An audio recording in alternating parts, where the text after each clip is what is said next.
coworkers that are still there, to the coworkers who are left covering for the people who have kids. I'm sick of covering for my coworkers who had kids. As a Gen Z who obviously doesn't have kids, but I worked in an office with a lot of millennial and Gen Xer coworkers who did have kids, I fully agree with this video. I feel like the people in the office who had kids had so much more freedom and leeway to just schlep off work onto those of us who didn't have kids. And I fully agree that we should give benefits to people with kids. When trouble arises, they should have total leeway to go and take care of it. That is important, but I also feel like it was a total double standard for those of us who didn't have kids, especially those people who never plan on having kids at any point. So at my last office job, my boss and really anyone who had kids was allowed to go and work from home anytime trouble came up with the kids that they had to go and handle. And I fully support that. That's really important, and that should be a thing everywhere. However, those of us who didn't have kids were literally almost never allowed to work from home. The only time I was allowed to work from home was when I was dying of sickness and they refused to give me the day off even though I was in urgent care that day. It was really questionable, but my boss was one of those super out of touch millennials, and for a while I thought they were Gen Xers actually, who believed that people couldn't work from home even though they all went to work from home constantly. And then one day I discovered every time they went to go and work from home, which was very frequently, they were really just mostly blowing off work that day. I'm like, no, Karen, not everyone does that. Some people actually want to keep their jobs. And this affected everyone in the office because one day my boss went to work from home, and I genuinely believed she was working from home because she said she had to work from home that day, and she blamed it on the kids again for some reason. And don't ask me why, but our entire marketing department shared the same email inbox, which was a really good idea for if someone went out of office, right? So then you can handle their emails for them very easily. But it worked off this daily nightmare system where we all just had to guess which emails we were supposed to respond to personally. And it was a general mess, but I knew what emails I had to cover, and I knew what emails my boss had to cover, and that's all I needed to know. But that day I noticed a big email come in from a local news station asking for a direct quote from the company on something. And I was like, oh, that's really cool. That's like a huge publicity moment for the company. But my boss's department is that area, so I'll let her answer that because she's working from home today. So obviously I didn't respond to the email.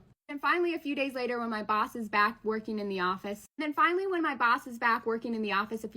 working a few feet away from me, I hear her snap at me, Andra, did you see this email come in from the news station? And I went, yeah, I thought that was really cool. How did that end up going? And she got angry at me. She's like, well, no one responded to it, so we just missed a huge opportunity. And I was like, well, I put it in your inbox because you were working from home. Like, Miss Girl, if you had told me you were out of office, I would have obviously responded to it. Because listen, I am the biggest advocate to blowing off work. If you need a day to blow off work, I'm your girl, okay? Contact me. I will cover you with any excuse you want. But you gotta give me a heads up here. But yeah, then the CEO was mad at her for it, and she needed someone to blame, so she blamed it on me, of course. And she just added it to the never-ending list of things that she actually kept messing up and then forgetting about, so then she would blame it on me, and then I kept getting formally written up for all of her mistakes and yelled at constantly. My favorite one was when my boss made me start crying, and then she told me to get it together so people don't see me crying. But obviously I left that company shortly after for toxic environment-related reasons. That all these millennials and Gen Xers who decide to have kids are given all this leeway to like work from home and take time off. And the rest of us aren't even allowed to take like a mental health day where we can work from home at nearly the same frequency.